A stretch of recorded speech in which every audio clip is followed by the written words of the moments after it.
And we are live. We are live. What's going on, guys? Hopefully you're all doing well. Keeping well, you know. Just a quick live stream, solo one, nothing too long. You know, just maybe 40, 45 minutes, something like that. I don't plan on staying on too long. Early start tomorrow, well, early-ish. So yeah, not going to be on for ages. Just a quick boxing chat. A few things to discuss, you know how it is. Yo, what's up, Dominic? Hopefully you're doing well. Yeah, man, crazy last day of the season. For a minute, I thought Bournemouth were actually going to stay up. I was half expecting West Ham to score and get a winner, but obviously that didn't happen. Villa stayed up. Bournemouth, Watford, both down. So it is what it is. And as for top four, listen, man, I was shitting myself watching the Leicester game because we was a bit shaky at times, but ultimately we got the result, and that's great. That is great. Especially for like recruitment next season. Being in the Champions League is obviously vital to get good transfers. So I'm happy. I would have taken third at the start of the season, to be honest. I really wasn't expecting third. The fact that we came third really speaks on how poor this league has been this season, because we are not that team, man, that we have right now. Our season, man, we started the season so terribly, man. Third is very fortunate in my opinion, but I'll take it. Yo, what's up, John Wayne? Apology Man as well. Big up to Apology Man. Thomas, big up to Thomas Morland. Hopefully you're doing well, brother. Hopefully you're doing well. Never, Quags. I've not been drinking. I've been sober today, mate. I've been absolutely sober. Absolutely sober. St. Brit Sports, big up to you, sir. Marching on together. Yes, man. Leeds United next season. That's going to be sick. Away at Leeds. It's going to be amazing. We've missed those sort of games in the Premier League, man. Leeds versus Man United. Old school game. That's some proper old school shit. Leeds, Chelsea as well. That's great, man. It's great. It's great for the league, in my opinion. Great for the league. Yeah, I agree, Brandon. Sad that Bournemouth got relegated. I like Bournemouth. They play proper. They play proper football. You know, they try and attack. They're good to watch. You know, they're pretty good to watch. So yeah, I didn't want Bournemouth to go down. To be honest, I didn't really want them to go down. But there we go. You know, there we go. Dominic, he's saying Leeds are going to get relegated. Jesus, I think Leeds will be okay. To be honest, I think Leeds will be okay as long as they add a few players. You know, build on what they've got currently. I think they'll be okay.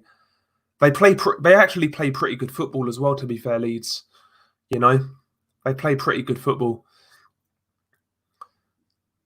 Yeah, me too. Apology. I know Leeds are our rivals, but it's good to see them back. To be honest, because we've missed that sort of game.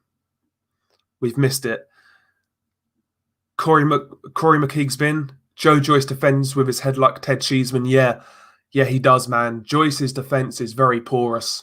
And going into that Dubois fight, I've seen nothing that changes my mind. I still make Dubois a favourite. It's all well and good saying, well, if Joe Joyce takes Dubois late, he could drown him.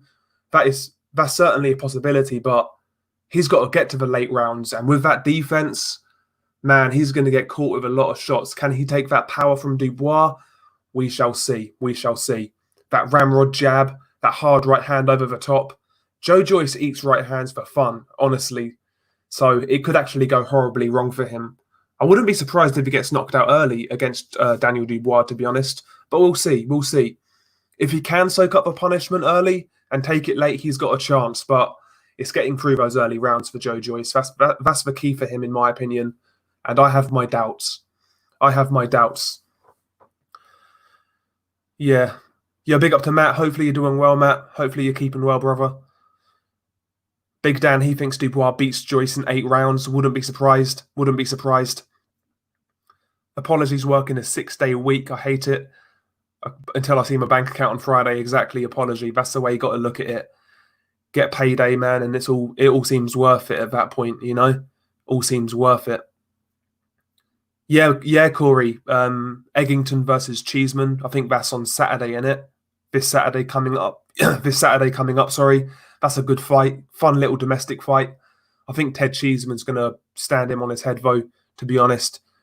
Both guys are kind of defensively poor, but I think Ted Cheeseman's got a more natural boxing ability, to be honest. He can do a bit more. I think he's more skilled all around.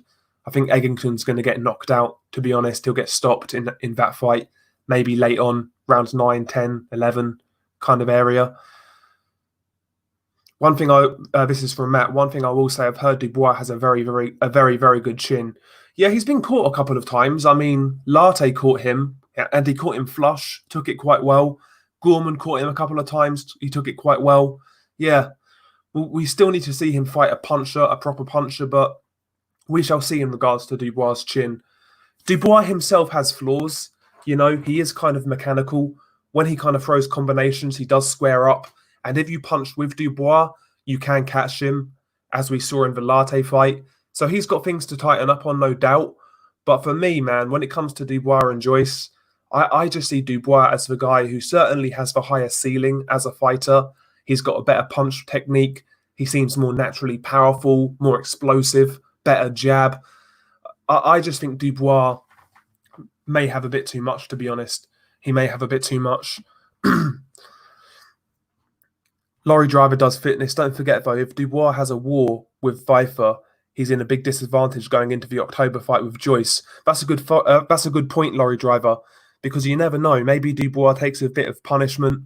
Maybe it's a harder fight than expected. And yeah, that would put him at a disadvantage. No doubt about it. It's a good point. That's a good point. Big Dan, why is Lyndon Arthur versus Dex Spellman headlining a fight night? It should have been a co-main event to the Joyce fight. Yeah, I agree. I actually don't mind that fight, to be fair. Lyndon Arthur versus Dex Spellman. I think Lyndon's going to win. Probably knock Deck out late on, but Deck's a tough kid. He can crack himself. He's aggressive. He'll make it a fun fight. You know? Leeds are getting a bit of stick in the chat. St. Britt, he's saying Leeds are going to win the league next season. Interesting. I think Leeds will come about 15th, 14th, to be honest. I think they'll come about 15th, 14th. I think they'll comfortably survive next season. I think they'll comfortably survive. We'll see, though, man. We'll see. What do you make of Campbell versus Garcia from Jay's Boxing Universe? I love the fight, Jay. I love that fight. That is an acid test for Ryan Garcia. That's a proper acid test. We'll find out everything we need to know about Ryan Garcia in that fight. That's what I will say. We're going to find out everything we need to know about Ryan in that fight. If Ryan blitzes Luke Campbell, that's a hell of a statement. But I think he'll have some tricky moments in that one. That southpaw stance of Luke Campbell, the technical ability, the timing, the jab, good footwork. It's a massive step up for Ryan. It's a massive step up. I'm not going to make my feelings known on that fight just yet until it's made official. When it's made official, I shall do a prediction video, but it's a competitive fight. No doubt about it. I don't see anybody really getting blown out, to be honest. I think it's going to be very competitive. Very competitive. The rich Arabs are taking over, though. Yes, sir. In the Premier League, they are indeed. Big Dan, he says Arsenal going to be clinching the title next year. I think he might be waiting a long time, Big Dan. I think he may be waiting a long time.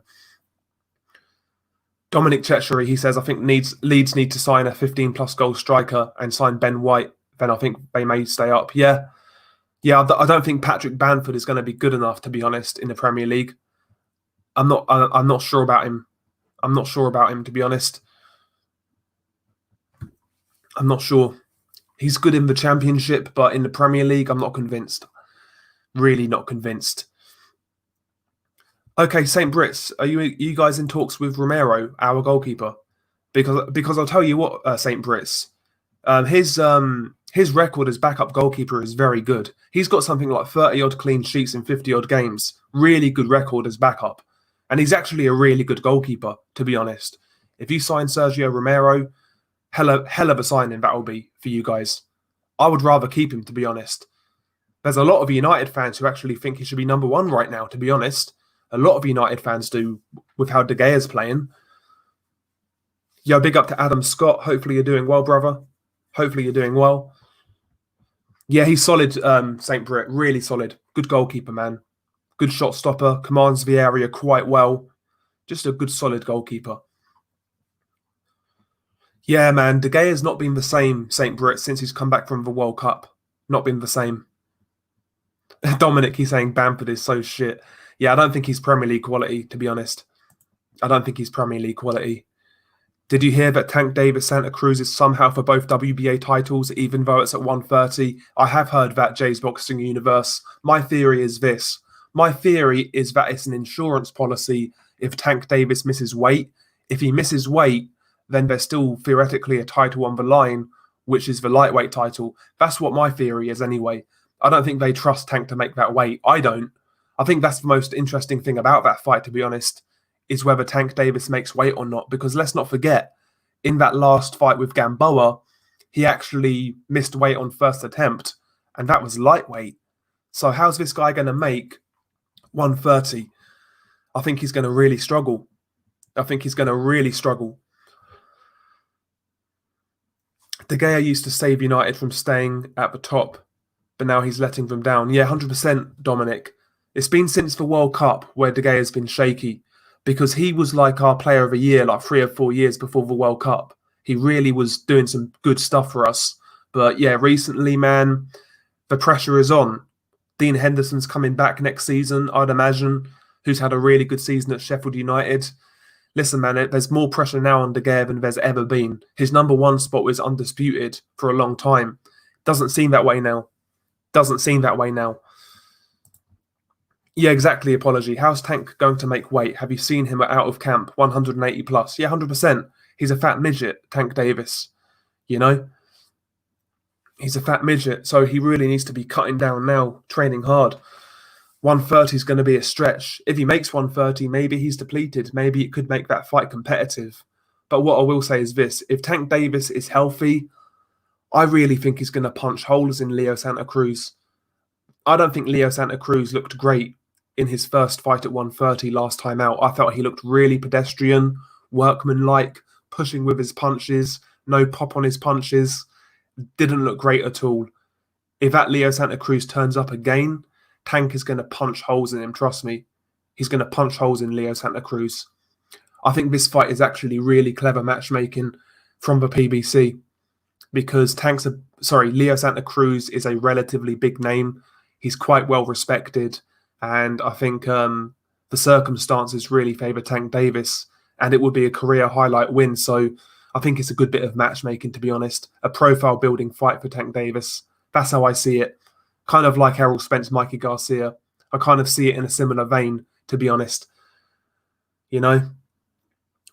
Yeah, big up to Peter G. Yeah, man, the guy literally weighs probably out of a ring when he's not training, probably like 180 pounds. And yeah, the guy's like 5'4", 5'5". So, yeah, man. Yeah, rest in peace to Nazim Richardson. Yeah, that happened on Friday. He passed away. Apparently, it was a stroke. He had a stroke previously a few years ago, and yeah, it happened again. And unfortunately, he lost his life. So rest in peace to Nassim. Yeah, the UFC card was good. Apology, man. The Darren Till Whittaker fight was really solid. Great technical fight that was. I'm surprised to see so many people, though. A lot of people said that fight was close. I felt Whittaker clearly won. A lot of people said it was close.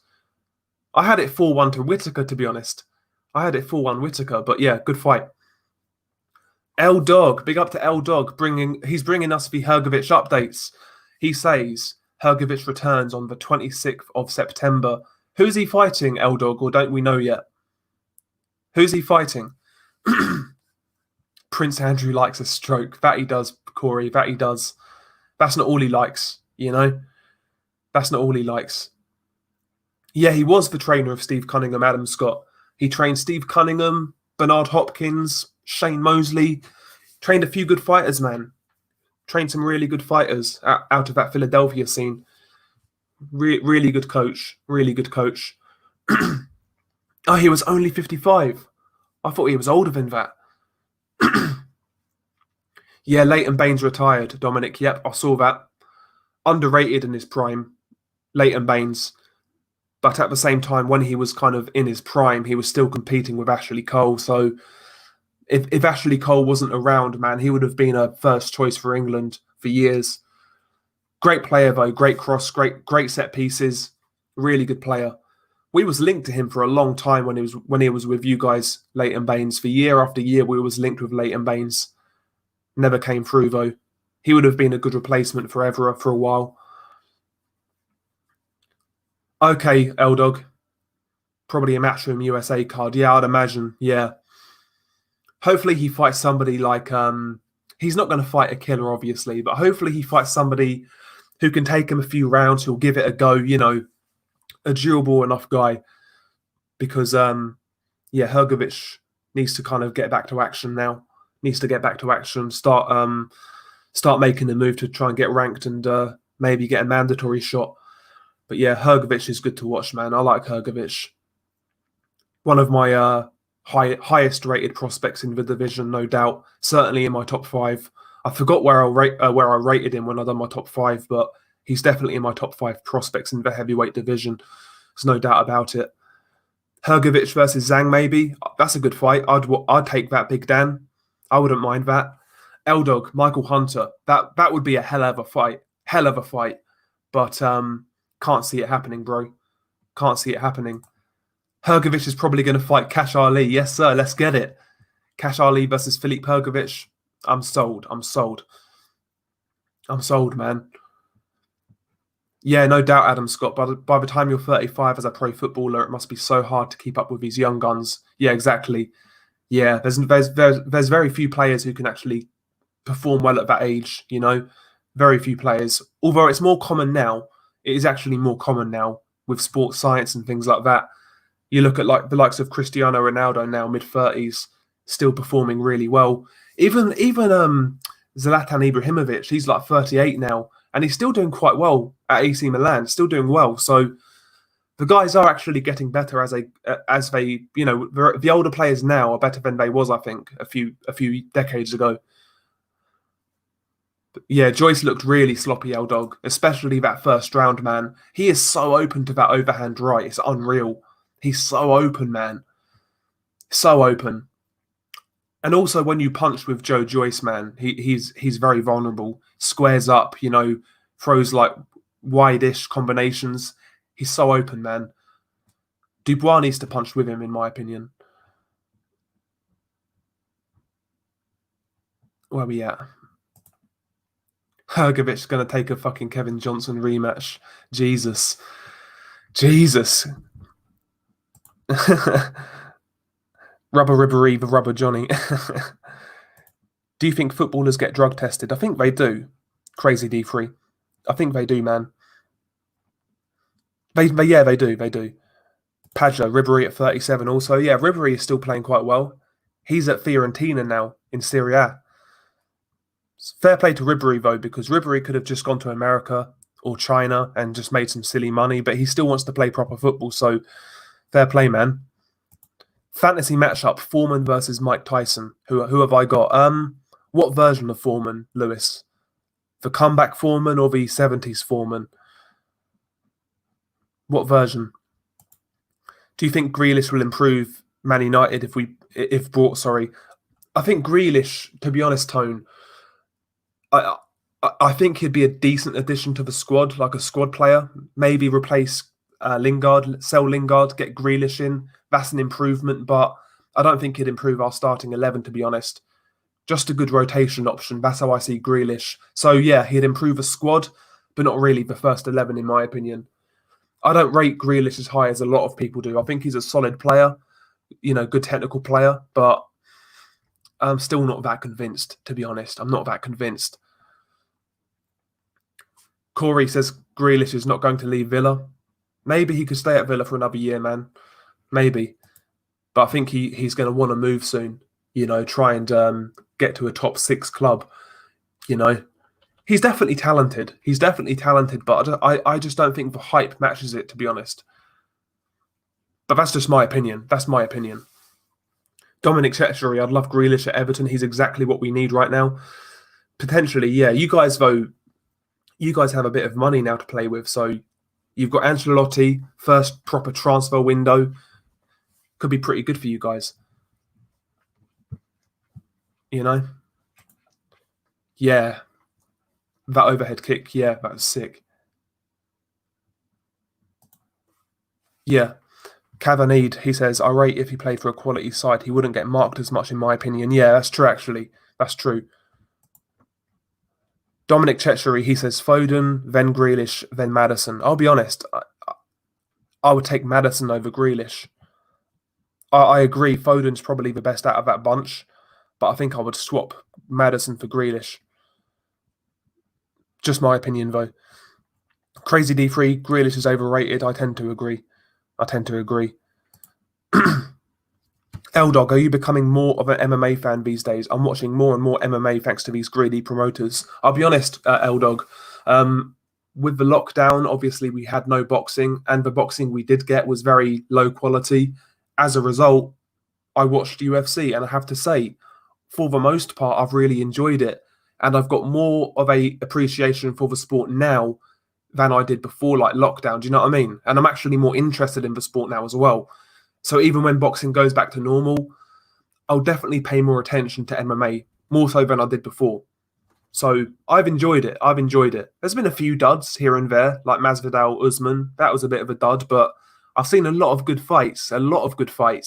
Ferguson versus Gaethje, Hooker versus Hooker versus Poirier. The fight this weekend, Till and Whittaker was pretty good as well. There's been some really good fights, man.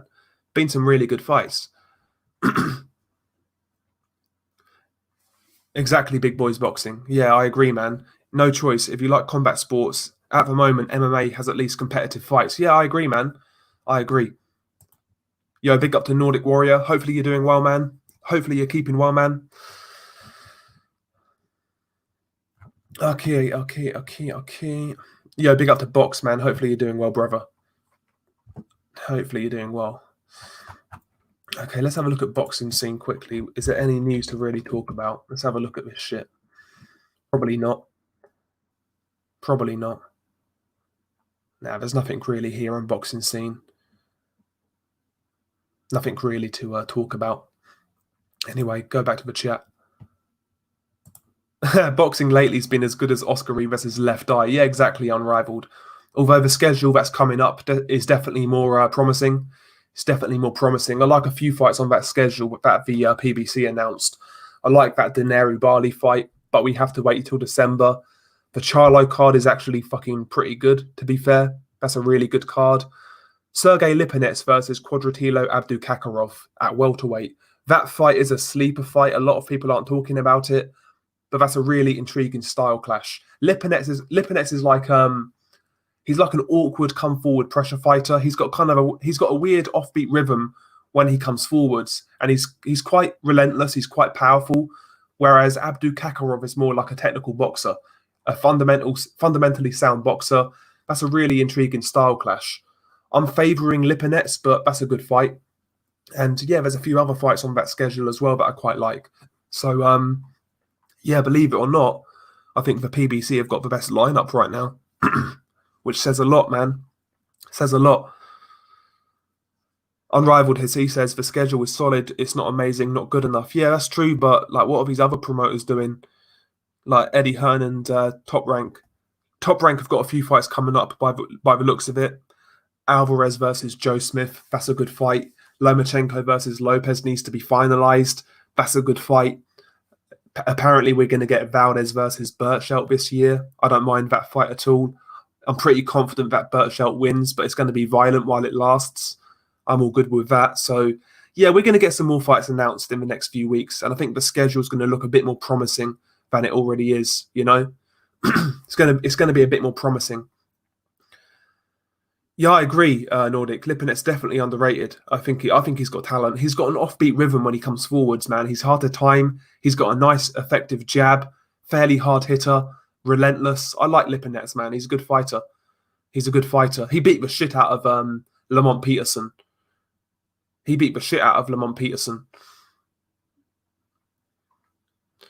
Oh, you're talking the schedule in general, Unrivaled. Yeah, I get you. I get you. I don't disagree, to be honest. It can always be better, right? It can always be better. But I'm going to take what I can get right now. I know that's not really the mindset we should have as boxing fans, but that's what I've been driven to, man. I'll take what I can get right now. But yeah, I'm hoping we see that fucking Lomachenko Lopez fight finalized soon. That fight needs to get set in stone. That's a hell of a fight. Alvarez Joe Smith as well. That's another fight I'm really intrigued about. Hopefully we get Dimitri Bivol back to the ring. That'll be interesting. There's a lot that needs to be announced right now. You know, a lot that needs to be announced. I wonder though, now the PBC have actually come out with that schedule, will that actually force the other promoters to actually play their hand and actually release their own schedules, which actually now have to be of decent quality? I wonder whether other promoters now are going to react to the schedule that the PBC have put out. I wonder if it's lit a fire under their asses kind of thing. Because it must do. It must do, right?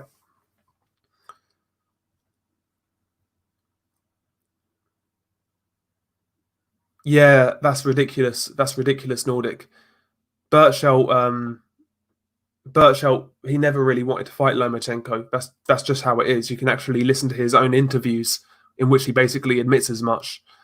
You know, I like Burchell, but at the end of the day, the guy's shown no he's shown no ambition at all of unifying, none at all. Doesn't want to fight Jamel Herring when that fight is easily makeable. But yeah, you know, that's really flimsy. That is Nordic. That is really flimsy.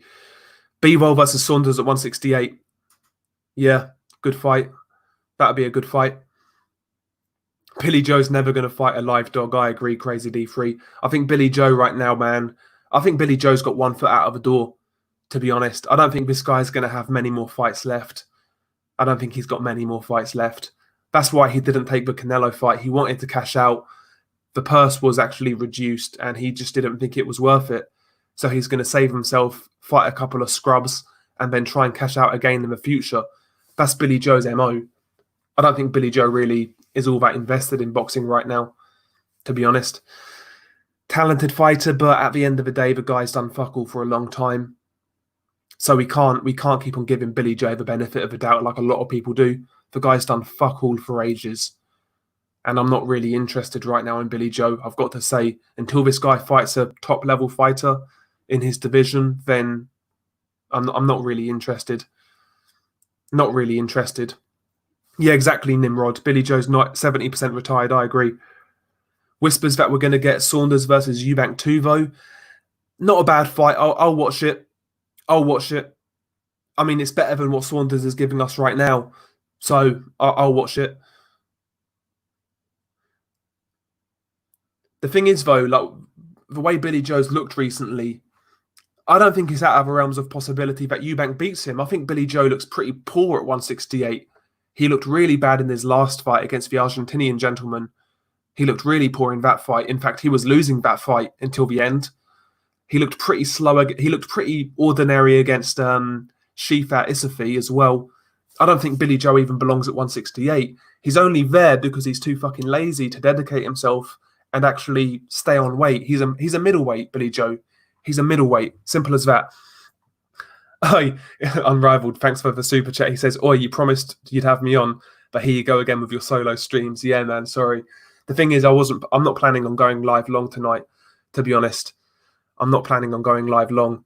I need to, the thing is with these fucking streams, going forwards, I've been thinking about it. I need to structure these a bit better. Not as in, what I'm trying to say. So when I have people on, I'm going to lay some more kind of like ground rules. So when I do have people on, I think it's only going to be 3 people on the panel. I can't really fucking deal with more than 3 people, to be honest. I think it gets too hectic and shit. I'm just thinking how I'm going to set the shit up in the future, to be honest. You know, and I'm gonna basically fucking have alternative streams. One day I'm going to do a solo stream. The next stream is going to be a multi-person stream, maybe one on, one off, one on, one off kind of thing. But yeah, once I've got the fucking structure and sorted, then I'll start going back to it. But yeah, that'll be soon. By the way, that'll be soon. I think Eubank beats him in the rematch. It could happen. I could see Eubank beating him in a rematch.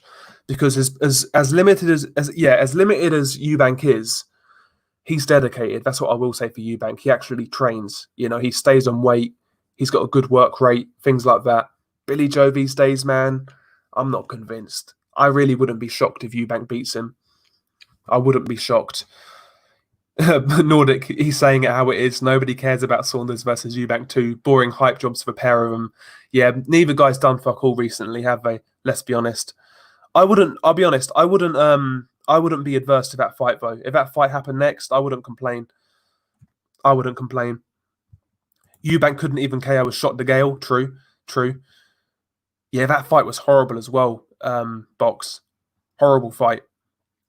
Just the way Billy stays out of shape in between fights. He's 31 now and it's going to catch up. 100%. 100%. Matt, he used to train in the Eubanks gym and he's legitimately ripped, fight ready all year round. Yeah, that's one thing I'll say for Chris Eubank Jr. He actually takes the craft seriously. He does train. He doesn't fuck around outside the ring. That's one good thing. You know, that's one good thing. Yeah, exactly. Paying fines for opening your mouth and helping his stock either. Yeah, 100%. He got fined 15 grand the other day for something or other. I'm not sure what he said, but he got fined again. Okay, young George Foreman versus Mike Tyson. Interesting fight. We saw how a young George Foreman destroyed Joe Frazier. There's obviously parallels between Frazier and Tyson, but I still think Tyson's a better fighter than Frazier. More dynamic, quicker, more explosive, better punch variety. Tyson versus Foreman, young Foreman. It's going to be an absolute war, I'll tell you that much. It'll be very competitive. I wouldn't be surprised, actually, if George Foreman stops Tyson late on. If George Foreman could get through the early rounds and not get knocked out, I think he could stop Tyson late on. Yeah, I'm going to go Foreman knockout rounds 10 or 11, something like that. Nordic Warrior, I'd get locked up in a day if I started doing live streams. You should do it, man, Nordic. You should do it. Just fucking go for it, man. Go for it. Just do it now and again. It's a good laugh. I've had a few streams demonetized. One was taken down. I forget why it was taken down. I think it was the one where I mentioned Barry Hearn in relation to Jeffrey Epstein. I think it was that one. Potentially. I'm not sure which one it was, though. But one of them got taken down. Billy Joe and Callum Smith are UK bums. They're fighting like it at the moment, L-Dog. I can't really counter that.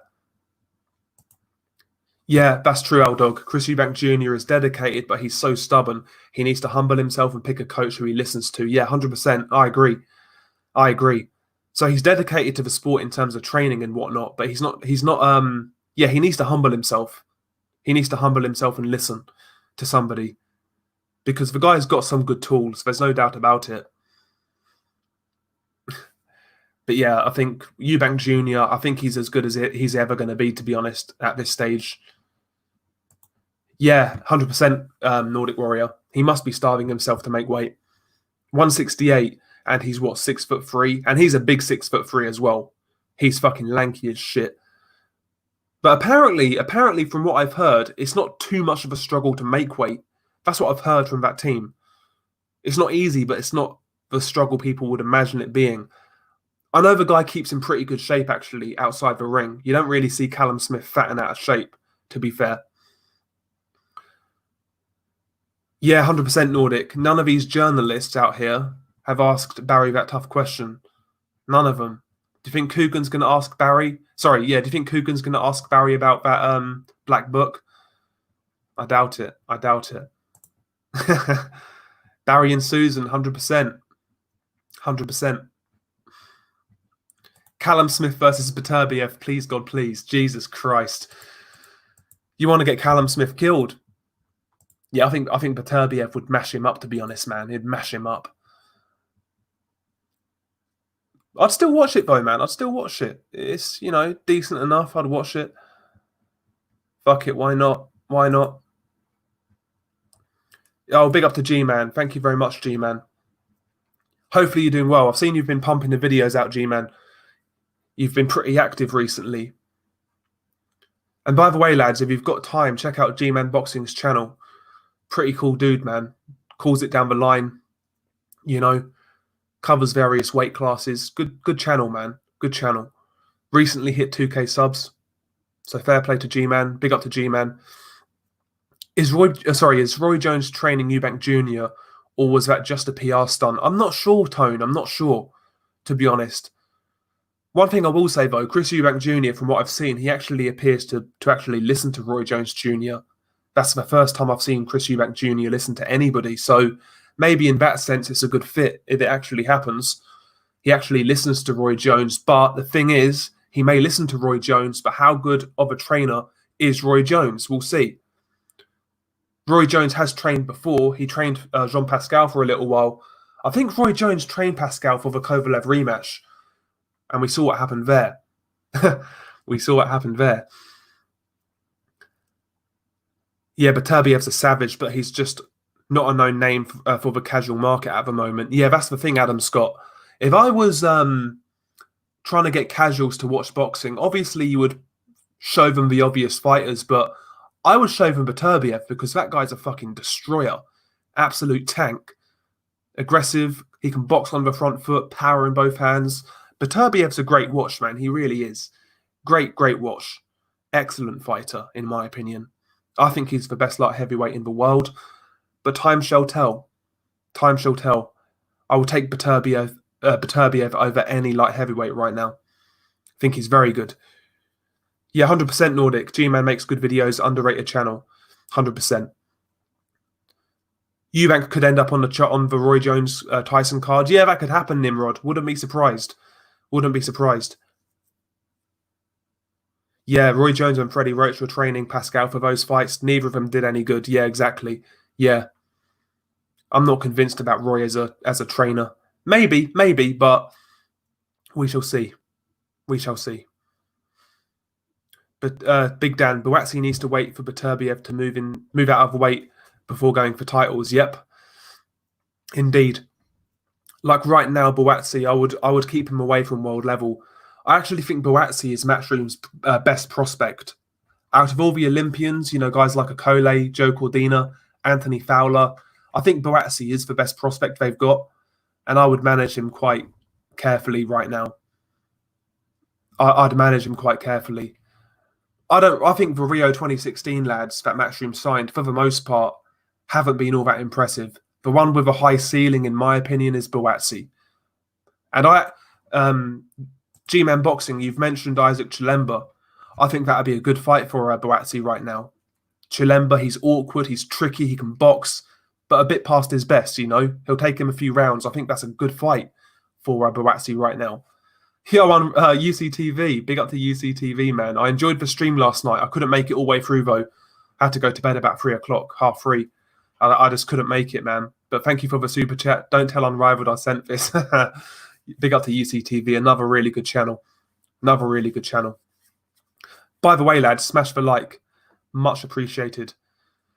Adam Scott, if they're putting high-profile British guys in with Beterbiev, there has to be some decent reward to the risk, but he's just so unknown. Yeah, you know, Eddie Hearn can say what he wants about Buatsi being ready for world titles. He is not going to chuck him in there with Beterbiev anytime soon. Trust me. I would, if I was Eddie, I would take my time with Buatsi. He's been inactive. Give him a couple of fights. See how he goes, man. But I think he's a good prospect. I think he's a good prospect, man. Isn't Buatsi the only medalist from 2016 Team GB? Yeah, he is. Yeah, he's the only medalist. No, sorry, no, Joe Joyce as well. Joe Joyce won silver, didn't he? So it was Joyce, Buatsi. Hang on, was there another one? Joyce, Buatsi. Fuck. I don't even fucking remember now, to be honest. I don't even remember. Too long ago, man. My memory's going. My memory's going. Old age. 26 years old, lads. I'm shot to bits. Shot to bits. Yeah, Beterbiev versus Bivol. That's the fight the light heavyweight division needs. I still make Beterbiev a favourite in that fight. Not that Bivol doesn't have a chance, because he's a great boxer. He really is a great mover. You know, excellent timing. Great judge of distance. Great feet, man. Nice jab. He can counter you coming in with that uppercut. He's a really, really technical boxer, and he could outbox Beterbiev for certain stretches, but I don't think he can do it for 12 rounds. Keeping him off for 12 rounds is a really, really hard assignment. And I think Beterbiev eventually would break Bivol. And I'm a big, big fan of Bivol. I've rated him for a long time. I've been following him since his pro debut when he was fighting on Povetkin undercards in Russia. Great fighter, Bivol. But right now, listen, man, I would take Beterbiev over Bivol. Yeah, Big Dan, that's a good shout. Buatsi versus Bozell. Yeah, good shout. Johnson versus McAlkin and yeah, that's a good idea, Big Dan. So yeah, Buatsi versus Bozell, Johnson versus McAlkin, and then do the winner versus the winner. 100%. 100%. Oh yeah, crazy D3. Yeah, mainstream media really pushed Nicola Adams hard, yeah, to satisfy like the agenda, yeah, like the LGBT agenda, yeah. So true. So true. Yeah, she was all over the TV at one point, Nicola Adams. Yeah, man. Yeah, Kovalev can't live with Beterbiev right now. He really can't. I think Beterbiev just walks through him at this stage. I think he destroys him. He destroys him. From what I've heard, Kovalev was actually moving up to cruiserweight, believe it or not, in his next fight. He was going to fight Sullivan Barrera at a cruiserweight catchweight. That's the last I heard from Sergey Kovalev. I think Kovalev gets destroyed at cruiserweight, to be honest. Cavanoid, he says, I reckon Hearn is telling Buatsi to take his time because the light heavyweight division is so stacked at the moment. Wait for them to go up or age. Yeah, that's true, Cavanoid. Yeah, that's true. Although, if someone like Elidia Alvarez or Joe Smith gets hold of a belt, I don't think those guys are unbeatable. And maybe in a year, 18 months' time, Buatsi would be ready for that type of opponent. Someone like an Elidia Alvarez, you know? Yeah. She was an actor before boxing in soap operas and stuff, a total media created fraud. I never knew that, Nordic, to be honest. I never knew that. But yeah, at one point, man, she was all over TV, on adverts, on talk shows, on the news, everywhere. Everywhere. What's with people telling me that Canelo beats Beterbiev at 175 pounds these days? I don't see it as a fair fight with no rehydration or catch weight. I agree, L Dog. If there's no funny business, no Canelo weight, no catch weight, Beterbiev is too big for Canelo. Far too big, far too strong, as far as I'm concerned. Okay, Matt. Interesting. Thank you, Matt. See, this is why we got knowledgeable people in the chat to keep me on track. Kovalev decided against it because it was too dangerous staying at 175. I think that's a good idea for Kovalev. Yeah. Cruiserweight, man, he would have got destroyed. He's just not big enough. He's too old. He would have got destroyed, to be honest. He's made the right decision there. He's made the right choice. By the way, lads, if you can, smash that like. Be much appreciated. Oh, fucking hell, I'm playing myself in the background. Jesus Christ. Let's turn that shit off. Yeah, Buatsi Yard. Exactly, Adam Scott. I mean, these are the fights that we should be getting. Buatsi versus Yard. Buatsi versus Johnson. But none of these fights are fucking close to happening, unfortunately. Adam Scott, they're way too smart to put Canelo in with Beterbiev. Yeah, without a lot of stipulations, that fight would never happen. That will never happen. Damn, Big Dan, he thinks Canelo's the only person who can beat Beterbiev at 175. Maybe with, like I said, the rehydration clauses. Yeah, I could see that. But in a fair fight scenario, I can't see it. I think the best chance anybody has to beat Beterbiev lies with Dmitry Bivol. And I'm backing against him, to be honest. I'm backing against him. Minimax Boxing, big up to Minimax, by the way. Check out his channel if you've not checked him out. He does UFC and boxing. Hey, Del Boy, in a couple of weeks from now, would you like to do a collab video? I'm always up for collabs, Minimax. The only thing with me is time, is catching me, because my schedule's a bit all over. It's kind of all over the shop at the minute. 1 day I'm free, the next I'm not. Just a lot going on right now. But yeah, I'm up for doing collabs with anybody, mate. To be honest, I'm up for doing collabs with anybody. John Gonzalez, even with Canelo, Big up to John, by the way. Even with the Canelo A-side games, I think Beterbiev still beats Canelo. Yeah, potentially. Potentially.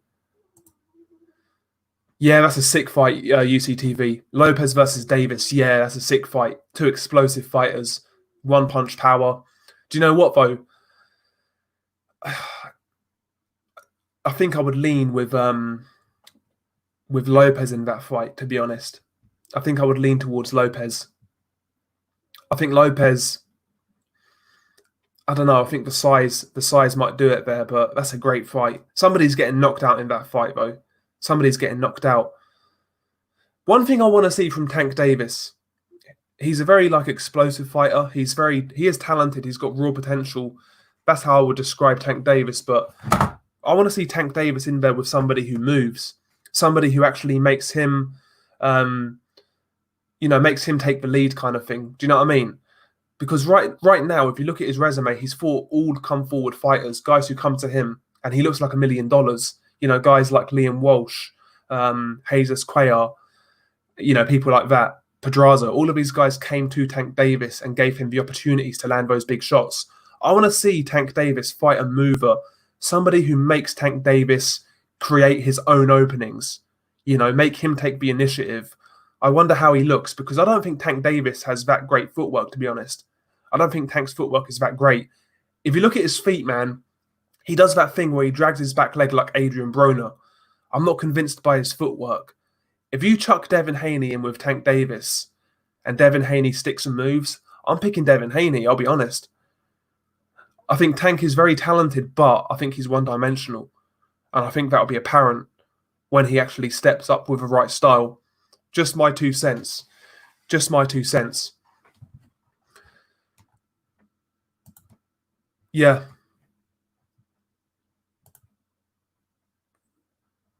There's no evidence that Beterbiev is a better pressure fighter than Gennady Golovkin. They both approach it differently, to be honest. They both approach it differently. I certainly believe Beterbiev, on a pound-for-pound level, has quicker feet. But it's a hard one for me. I think it's a hard one. I wouldn't like to say right now. I need to really think about that. I would really need to think about it. I think Beterbiev is very good at cutting the ring off. He used to do what Gennady Golovkin used to do. Golovkin, when he was coming up, when he was early in his title reign, he would do a technique called shifting, which is great for cutting off a ring. He's kind of abandoned that now, to be honest. Beterbiev still does that. You watch the Vosic fight. See how he shifts into punches. Do you know what I mean? He's great at cutting the ring off. He really is, Beterbiev. Yeah, Tank's still living off a Pedraza win. Yeah, 100%. 100%. Nordic Warrior, Ryan Garcia's area level. Bro, that Luke Campbell fight, if that happens, that's going to tell us all we need to know about Ryan Garcia. It's going to tell us all we need to know. The only young popular 135-pounder Tank beats, in my opinion, is Ryan Garcia. That's from Minimax Boxing. I agree, Minimax. I agree. I think I would take Tank Davis over Ryan Garcia. Yeah, I would take him. Did you see Denzel Bentley fight? He looks okay, but has a lot of flaws. Mark Heffron will be a good next fight for him. Yeah, that's a good fight, Nathan. If Frank Warren could get that fight on, that's a fan-friendly fight right there. Both guys are kind of limited. Both guys hit hard. That'll be a war. That'll be an absolute war between Denzel Bentley and Mark Heffron. I think somebody will get knocked out, I'll tell you that. Cavanagh, I think Garcia's going to stop Campbell. I think it's possible. Campbell is... he's a very sound technical boxer out of that southpaw stance, but he is vulnerable. He has been dropped numerous times in his career. He does kind of square up sometimes, and he gets caught off balance. He'll get caught flush, kind of thing. We saw that against Mendy. We saw that against Argenis Mendez, and against Ryan Garcia. He can certainly crack. If he gives Ryan those opportunities, who knows what could happen? I certainly think it's possible. I'm not saying my pick on that fight just yet, though. I'm going to wait a little while longer until it's actually made official, because I still think there could be some funny business involving that fight. I'm not trusting it yet. Put Nathan Gorman in with Alexander Dimitrenko. Yep, I'll take it. Yeah, that's true. UCTV boxing. Yeah, just bored of seeing Haney and Garcia get spoken about like they're all-time greats when it's Lopez who has walked the walk, 100%. And Teofimo is actually he's always called for that Lomachenko fight. Like since his pro debut, basically that was his end goal to get that Lomachenko fight. And actually, to be fair to him, he's following through with that. He's won that title quite early on against a good champion in Richard Comey, and now he's looking for Lomachenko. Fair play to him. Fair play. Whereas Devin Haney's a two-time email champion, and Ryan Garcia, what's Ryan Garcia done? Apart from bitch and moan on social media. He's the Instagram champion, but he's done fuck all in the ring. So yeah, I agree. I agree, man. I definitely agree. Yes, Crazy D3, he says to UCTV, social media has warped the perception of boxing fans, both hardcore and casual. Totally agree. I'll be honest, Crazy D3, boxing Twitter, man, I'm really beginning to have enough of it, to be honest. I'm really beginning to have enough of it. Who should Virgil Ortiz fight next? I think Ray Robinson's a good fight for him now. I like the Ray Robinson fight. Ray Robinson, he brings a different style to the table. He's an awkward guy with reach and length, and he's kind of like a back foot fighter. We've not really seen a Virgil Ortiz fight that style of fighter, not at a high level anyway. I think that's a good test for Virgil Ortiz. Failing that, maybe someone like David Avanesian. I think that'd be a good fight. Someone like that, I'd have no complaints. I'd have no complaints at all. See, I think Virgil Ortiz is being moved correctly, Look at his resume so far. He's not fought killers, obviously, but for a 22-year-old with 16 fights, guys like Samuel Vargas, Antonio Orozco, Mauricio Herrera, they're pretty good building fights for a young dude. And I think someone like Ray Robinson would be ideal next. I think he'll be ideal. To be honest with you, L-Dog, I would give Virgil Ortiz 2 more fights. One against Ray Robinson, and then one against someone like Kavalauskas. After that, let him off a leash. Let him off a leash. I think he's nearly ready. I think he'll give anybody a fight now, to be honest. I think he'll give anybody a fight now. Yeah, that's a good shout, Nathan. Jeron Ennis versus Josesito Lopez. Yep, makes sense. That makes sense. Dave Allen versus Tom Little would be the most boring fight in the history of boxing. Sorry, I'll read this again. Dave Allen versus Tom Little would be the most boring fight in the history of boring fights. Pair of big mouth assholes with no brains. Yeah, 100%. And the thing is, man, Dave Allen still gets gassed up on Twitter by his fan base. I've seen people say Dave Allen is British level. I've seen people say Dave Allen could beat people like Makhmedov and Filip Hrgovic. No word of a lie. I've heard people say Dave Allen has a pretty good defense. I've heard people say, listen, man, people say all sorts of dumb shit about Dave Allen. The guy is basically a real-life Homer Simpson at the end of the day. That's what he is. He blocks punches with his face, throws about 4 punches around. He's useless, man, honestly.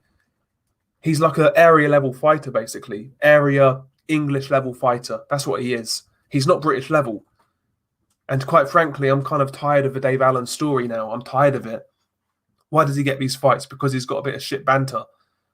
That lad Bible banter, and he's got a few social media followers. That's why he gets these fights. Not because of his talent. Not because of his dedication. Do you know what it is with Dave Allen? I could forgive the lack of talent if he actually showed dedication. But no, he turns up there looking like the fucking Pillsbury Doughboy. It's embarrassing. You're getting all these opportunities and you still don't take it seriously. I've got no time for you. Honestly, I've got no time for him. I'm just tired of seeing him at this point. I'm tired of him. Dave Allen, man. I'm tired of his fans. I'm tired of everything about Dave Allen. Tired of it. Chuck Dave Allen and fucking, yeah, I tell you what. If Deontay Wilder doesn't fucking fight Tyson Fury a 3rd time, give Deontay Wilder a tune-up fight against fucking Dave Allen. That's what I say. Jesus Christ. Christ almighty. Yeah, Dave, the thing is with Dave, man, like, I'm just, yeah.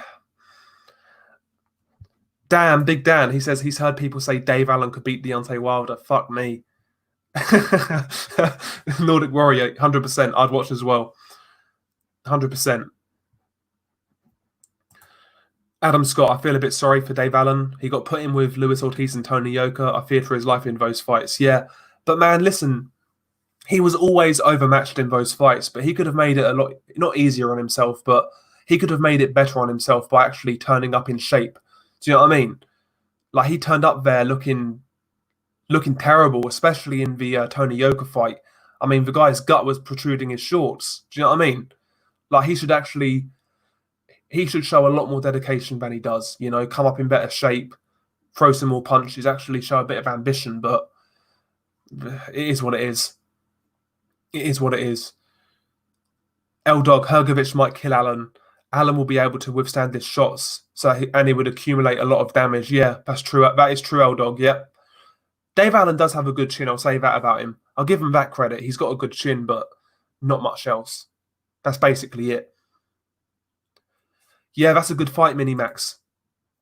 I think that's the fight they should make with those two guys next. Andy Ruiz versus Luis Ortiz. Yep.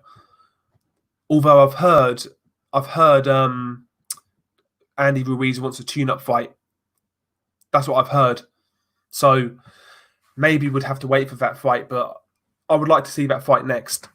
Andy Ruiz versus Luis Ortiz. Good fight. Feel sorry for Dave Allen. He's made £1 million at least when he's never won a British level fight and hardly ever trains. Exactly. Yeah, he's robbed a living. Yeah, that's the thing. Paul 123. He's made a living off like that sort of lad Bible banter sort of social media following. Do you know what I mean? But there we go. Majidov and Hrgovic both give Allen a beating. Yep. Allen is one more pasting away from being a sloth. Yeah. He sounds pretty bad now, to be honest, Nimrod. He sounds pretty bad now. His speech has definitely got worse in like the past 2-3 years. It's definitely got worse. That's a good fight, L-Dog. Virgil Ortiz versus Besputin. Yep, that's a good fight. The only thing with Besputin, obviously, though, that failed drug test recently. So I think he might be banned or something. Or he might struggle to get that fight. But that's a good fight. If it happened, I'd watch it. That'd be a good test. Yeah, Twitter's gay, yeah. 100%. Do you reckon Michelle Joy Phelps goes commando? Probably, to be fair. Probably. You know, you never know when you got to drop those draws, you know what I mean? Oh dear. Yeah, Alan does do that, Nathan. He contradicts himself in every interview he does. Yeah. So he'll say he doesn't need money, then he wants more money. Yeah, exactly.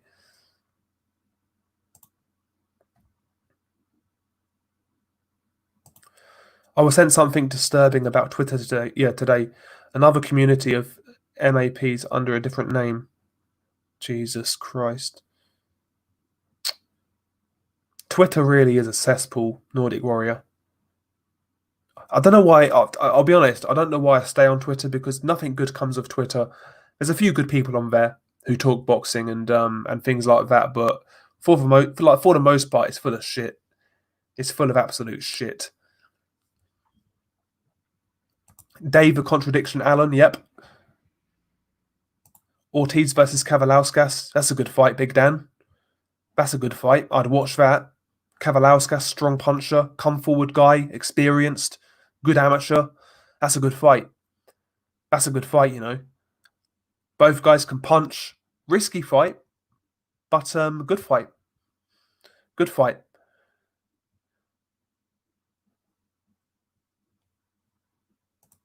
I want to see Kavalauskas fight a decent fighter like Virgil Ortiz. Yeah, exactly. Yep. Or maybe Keith Thurman's comeback. Yeah, that's another good fight. Kavalauskas versus Keith Thurman. I'll tell you what. From what I saw of Kavalauskas in that Terence Crawford fight, he's got a chance against this version of Keith Thurman. I would say. He'd have a pretty good chance, in my opinion. Do you feel Joe Joyce is getting underrated from Nathan? I think some people completely write him off. I don't think he's a terrible fighter, to be honest. He brings an interesting style to the table, which other heavyweights don't bring, and that could be successful at a certain level. But me personally, I think Joe Joyce comes unstuck against Dubois. I think he'll come unstuck. But I think some people are going a little overboard on his level. Like some people say he's complete shit. He's not a shit fighter, Joe Joyce. He's not a shit fighter. But I don't think he's going to be like a top 10 heavyweight anytime soon, or at all, to be honest. Just my opinion. Just my opinion. Yeah, I saw that, Nordic. That's disgusting. Yeah, I saw that. I know what he's talking about. Yeah, disgraceful. Ultratech said there's 30 heavyweights who beat Joyce. I think that's rubbish, to be honest. I mean, it's all well and good saying that, but I'd want you to name the 30 heavyweights who beat Joe Joyce. I wouldn't go that far. Let's have a look at the top 10 ring-rated heavyweights right now. Let's have a quick look. Ring Magazine heavyweights. Let's have a look at Ring. Okay, let's have a look at their top 10 heavyweights. Could Joe Joyce beat anybody in the top 10, in my opinion? Okay, let's go through the list. Okay, the champion Tyson Fury. Could Joe Joyce beat Tyson Fury? No. The next highest rated fighter, Anthony Joshua. Could Joe Joyce beat Joshua? No. Could Joe Joyce beat Dillian Whyte? I don't think so. Could Joe Joyce beat Deontay Wilder? In my opinion, no. Could Joe Joyce beat Luis Ortiz? This version of Luis Ortiz. He could outwork Luis Ortiz. If he goes for distance, he would beat Luis Ortiz. I'll tell you that. I think he could beat Luis Ortiz. Would Joe Joyce beat Andy Ruiz? Again, he could outwork Andy. Andy isn't the most active. He fights in bursts with great combinations, but at the same time, he spends a lot of time doing nothing, actually. Potentially, I think he could potentially beat Luis Ortiz. I'm not saying he would, but he's got, in my opinion, he's got a chance. He's got a chance against Luis Ortiz. He's got a chance against Andy Ruiz. Could Joe Joyce beat this version of Povetkin, a 41-year-old Povetkin? Again, I wouldn't say he would beat him, but he would have a chance, in my opinion. Could he beat Joseph Parker? I mean, potentially. I think, I'll say this. There are fights in the top 10 where Joe Joyce would be competitive, and potentially he could win. Could Joe Joyce beat this version of Kubrat Pulev? I actually think he would beat Pulev now, to be honest. Could Joe Joyce beat Oscar Rivas? I think so. So these are guys in the top 10 I'm naming. I think Joyce could beat some of these guys. You know what I mean? Again, I'm not saying he beats these guys, but I think he'd be very competitive. Yeah, that's true, UCTV. Wilder would murder Joyce, yeah, fact, yeah. I agree. I agree. I think Joshua would knock him out. I think Fury plays with him. Wilder brutally knocks him out. But like, there's guys in that top 10 list in which I would say he's got a chance. Like I say, Pulev, nobody can tell me that Joyce wouldn't have a chance against this version of Pulev. That's nonsense. He would have a chance. He would have a chance against this version of Luis Ortiz, in my opinion. Do you know what I mean? But just my opinion. I think saying he doesn't beat any top 30 heavyweight is very reactionary and just over the top, to be honest. I mean, he's beaten a top 30 heavyweight already in Bryant Jennings. Do you know what I mean? Nimrod, Povetkin's going to KO Dillian Whyte. I think that's possible. I think that's going to be a hard fight for Dillian Whyte. My prediction is Whyte wins it on points, but Whyte does get dropped. I think Whyte's going to touch deck. You know? Oh, yeah, Mick Hall. Yeah, he took a fucking beating in that fight. He took a shellacking. Fair play to him. Yeah, that's what I'm saying, Nordic. So these people out there saying Joe Joyce couldn't beat any top 30 heavyweight, Joyce would have a chance against someone like a Pulev, in my opinion. But you're right. I totally agree with you on Pulev.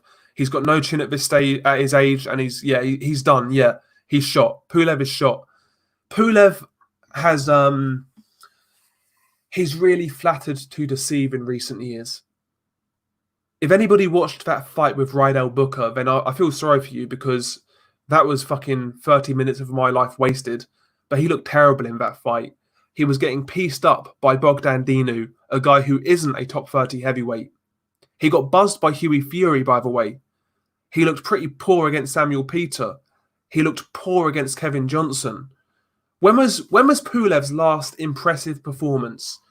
I'll ask you guys that. When was the last time you saw Pulev and thought to yourself, do you know what? This guy is still a genuine contender. When was the last time? I would say pre-Klitschko, so like Ustinov and Dimitrenko, to be honest. That's the last time I was really impressed with Pulev. It's been a long time. It's been a long time since Pulev looked like really solid. I know he dominated Huey Fury, but I still didn't think he looked great, to be honest. Yeah, he looked okay against Chisora, but even that fight, man, he was messy as fuck at times. When he kissed that reporter, yeah. I'll tell you what, UCTV, that reporter looked very suspect, if you catch my drift. Like, her facial features were very masculine, put it that way. You know what I mean?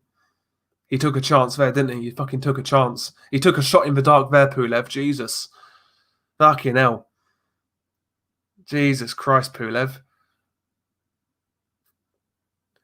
Nathan says Pulev beat Chisora well, in my opinion. Yeah, he won that fight clearly, don't get me wrong. He clearly beat Chisora. How that fight was a split decision, I'll never know.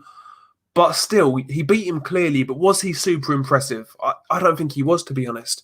Maybe I'm being too harsh on Pulev. Maybe it's that. Yeah, she's got that Marius Wackjaw, yeah. I tell you what, whatever her name was, what was her name? Jenny Sushi or something like that. She could probably take a jab off Pulev, I'll be honest, with that chin. She could take a good jab off Pulev. You know what I mean? The reporter was a tranny. I thought she looked very suspect, looking back, in hindsight.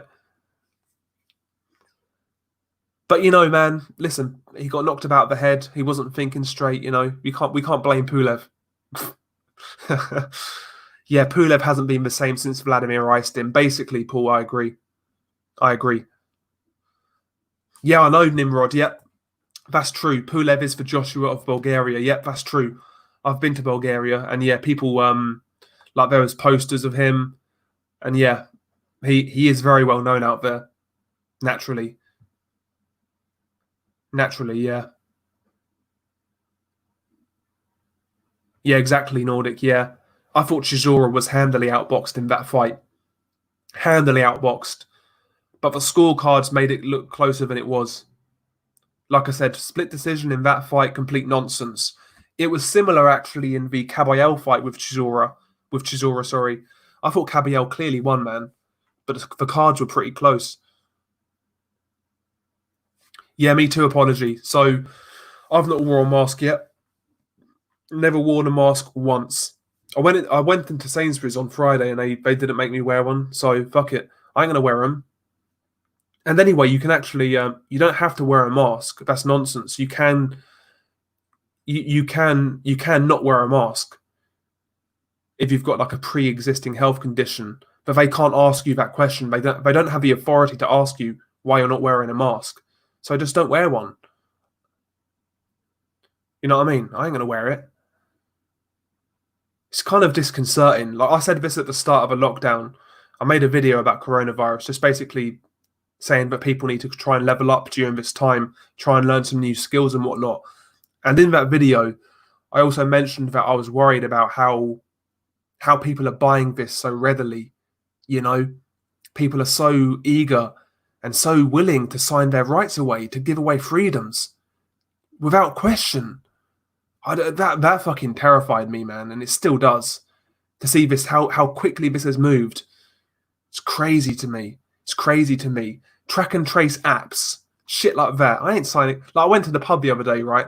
And you had to fill out a paperwork track and trace thing. I filled it out, but I fucking gave them the wrong details, you know? Like a wrong name, a wrong telephone number. I'm not giving them my details, man. They can get fucked.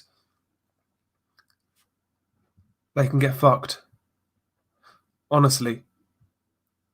And look at the numbers on this. I ain't going to talk about coronavirus. Fuck it. I ain't going to talk about it because it fucking winds me up. It winds me up. In like the 1999-2000 flu season, and by the way, bear in mind, the UK had a lot smaller population back then. In the 1999 the year 2000 flu season, there was over 40,000 people who died that year just because of flu. Where was the masks then? The numbers are not dissimilar from what they are now. Where was the masks then? Where was the panic then? Like this virus, man, the death rate is so fucking low, and even the numbers themselves, they have been overinflated. There have been governments admit this. The Irish have admitted it, man. I'm just getting tired of it, man. I'm getting tired of it. 0.26% Vader D. There we go. There we go. Do you know what I mean? Track and chase. Fuck that, man. Jesus Christ. Track and chase. Fuck off, man. Nonsense. Yeah, exactly. Fake name, fake number. They're not going to get my details. Trust me. Embarrassing. 80 years ago, we was fucking... The men of this country were fighting in World War II. You know, sacrificing everything.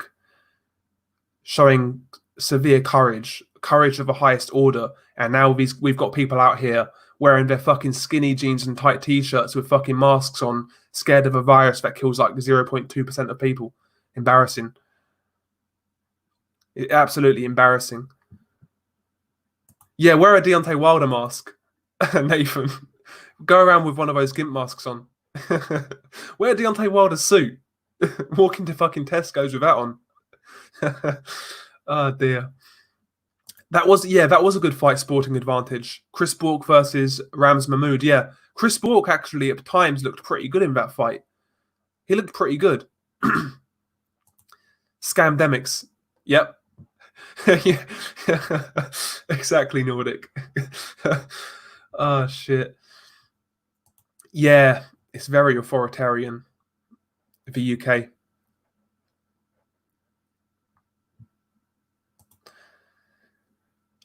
Ridian Smith, he wears skinny jeans. Fear is like fire. A man needs it to channel survival. That's true. That is true, Ridian. But I think this is very overblown. Very overblown. Shit you not, there was somebody who dies on a skydive from a parachute failure and he got put down as a corona death. It wouldn't surprise me, UCTV. It wouldn't surprise me, honestly. It's crazy. It's crazy, man. What do you remember of Chris John? Underrated or overrated? Good question. Chris John was a pretty solid boxer, you know. Not the most power, but he was a good boxer with like an offbeat rhythm, awkward fighter. A lot of people remember Chris John for getting that bogus decision against Marquez. That's what a lot of people remember him for. But he was a lot better than that. He was a solid champion. But I don't think he was on that sort of level, though, to be honest. But yeah, I've not let this ruin my life. So basically, since like end of April, apart from this is the first weekend where I've not gone out. Every single weekend since late April, I've been out with the lads. Even if it's just in the fucking garden, having a barbecue, drinking some beers. I've always done something. Not going to let this shit stop me fucking socialising and get fucking depressed and shit. Because this lockdown, man, mental health would have gone through the roof. Like people's well-being because of this lockdown, you know, would have just plummeted. The loss of jobs, poverty is going to go through the roof.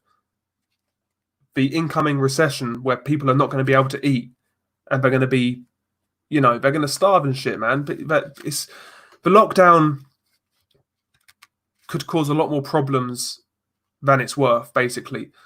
Don't you think poverty kills people? Of course it does. Poverty kills a lot of people in the UK.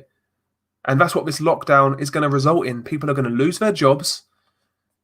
And the job market itself is going to be, well, God knows what that's going to be like. There's going to be another recession. And we're going to be in a fucking state. Has it been worth it? You guys tell me. You guys tell me. Yeah, I agree, L-Dog. My mood's been low at times during lockdown, but at the same time, that's why I've gone out and shit. Like I can't stay inside and just do nothing. You know, I've tried to be productive. I've tried to socialise. I've got to be honest. At start of lockdown, I was exercising a lot. I was running like 3-4 miles a day. I was doing like 6 rounds on the bag, doing sit-ups, doing push-ups every day. But like start of May, middle of May, I kind of fucked that off, to be honest. I need to get back on that because I was making some really good progress. But for whatever reason, 1 day off for me turns into 2 days off, turns into a week off. Then before I know it, I'm back at square one. That's my problem. But yeah, I've been trying to be a bit productive during the lockdown. Apology, man. I've been just walking or exercising, Del, every chance I get. I don't blame you, apology. I don't blame you. Make the most of the time. UCTV, I've not gone to a physical clothing store for years because it's just skinny, super skinny, everything. End up going on a UCTV rant to the poor staff. It's true though, isn't it? Everything's got this metrosexual look these days. You know what I mean? Yeah. Mandatory vaccination next. I wouldn't be surprised. I wouldn't be surprised. Fucking probably throw you in prison for not taking it. Strap you down and inject you. Crazy. Yeah, that's my problem, Nathan. When I exercise, I can't take a day off. If I take a day off, it turns into 2, turns into 3, and yeah, before I know it, I'm back at square one. That's why when I boxed, like it wasn't for me boxing. I loved boxing, I loved sparring and shit like that, but the actual training, I just couldn't keep up with it. Just my motivation, not physically. I could keep up with it physically, but my motivation just wasn't there. It really wasn't there, you know? And I do actually regret that, I'll be honest. I do regret that. But there we go. There we go. The UK government has contracted 65 million vaccine injectors. Jesus Christ. Yeah, Nathan, I do as well. I get outside. That's one thing I still do, actually, is get outside. Even if it's a walk, you know, I'll pop out. Oh, Big Dan, nice one. You're going into the amateur soon. Nice one, man. Hopefully it all goes well. Just keep with it, man. Stay with it. So I was supposed to have an amateur fight when I boxed, but the fight was actually scheduled, but the guy pulled out. And after that, I stopped training for a while, and basically, yeah, it kind of went from there. I stopped training. I went back into the gym for a couple of days. I left the gym for a few weeks, and yeah, it basically was a downhill spiral, to be honest. But that's my fault for not staying dedicated. You know, I had the opportunity there, and I fucking blew it. I blew it. But at the same time, I started boxing late anyway. So I started boxing at like 16, 17 anyway, which is quite late. So nothing would have come of it more than likely, but I still kind of regret it to this day. I still kind of regret it. But you can't live life. You can't live your life like that, can you? You know what I mean? It is what it is. I wasn't mature enough back then anyway to stick with it. You should fight that wanker Tay Jones. What weight is he? I'm like middleweight right now, maybe a little bit over middleweight. Oh, apology. You had a few amateur fights. Nice, man. Nice. My style wasn't as when I was sparring in that. I was like, because I'm a lanky dude, I've got crazy reach. I've got the same dimensions as Tommy Hearns, like same reach, same height. I'm 6'1", and I've got my reach now, but I've got the same dimensions as Tommy Hearns.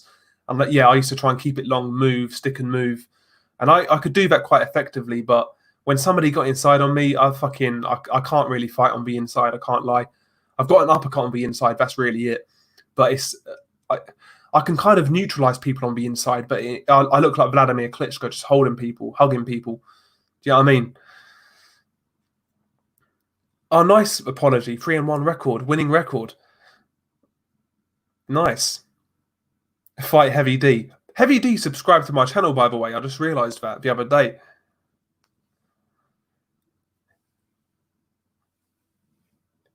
Yeah, apology. He was blatantly robbed in that defeat. He was blatantly robbed. Vader D. I'm like a shit version of Jake LaMotta. I wouldn't know what to describe my style as. I guess I'm like a shit version of Yeah, shit version of Vladimir Klitschko, I would say. I can actually crack though in my right hand. My right hand's got a bit of power, but that's really my only power punch, to be honest. My straight right hand. My jab's pretty strong as well. My straight punches are pretty spot on, but other than that, I'm struggling, man. My right uppercut's half decent as well. Left hook isn't great. Left uppercut's terrible. But yeah, I used to enjoy it. I used to enjoy it, man. Yeah, I got that jab clinch style. Yep. I got that that clinch style. I'm a flyweight Deontay Wilder. Reach that jab hand and just throw the right hand. Yeah, hope the right hand spars him out. Yep. Yeah. The best feeling in the world, though, like when you like drop somebody or hurt somebody, it is like one of the best feelings in the world. Genuinely, like in sparring, I can't lie. I've never knocked somebody cold, but I've had it where the coach has stopped the spar before. Like I've dropped somebody or I've hurt them to the point where the coach calls it off. I've done that. I've not knocked anybody out cold with headgear in sparring. I'm not going to lie. But when you actually hurt somebody, it is a great feeling. There's no doubt about it. It's a great feeling. But there we go, man. I could take it back up for a laugh. Maybe do a white collar fight or two. I thought about that actually, to be honest. Maybe once things go back to normal, that'd be a great idea, wouldn't it? We could do a white collar fight and fucking put it on the channel. Maybe do a couple of fucking blogs and put it on the channel. I thought about doing that. Obviously, that would involve revealing my identity, but I feel a certain way about that because of privacy, but fuck it. I ain't got anything to hide at the same time, so why not, right? Be a good laugh. Do something for charity. Be a good laugh. Do a white collar fight against UCTV. Do it at a catch weight because he's a light heavyweight and you're a middleweight. Yeah, I kind of struggle though to put weight on, Big Dan. I struggle to put weight on. I would fight him if he was like 168 and I was still 160, to be honest. BFTV must need some money. We could bring him over. Oh, shit. Yeah, it looks like a good laugh, Nordic. A bit of white collar boxing. It looks like a good laugh. Fight Mark from Unrivaled Boxing Talk and News. I could outbox him, but he's a big fucker. I'd stick a move. Try and steal the rounds. Fucking hell. Jesus Christ, lads. Anyway, I've gone longer than I was expecting, to be honest. Kind of got an early start tomorrow. Well, not early, but I'm working tomorrow, so I best get to bed. But yeah, lads, thanks for dropping by. Just a impromptu stream. Didn't really expect to do this one, but thank you guys as usual for showing up. Much appreciated. Yeah, hopefully you guys enjoyed it. Smash the like button on the way out. Peace.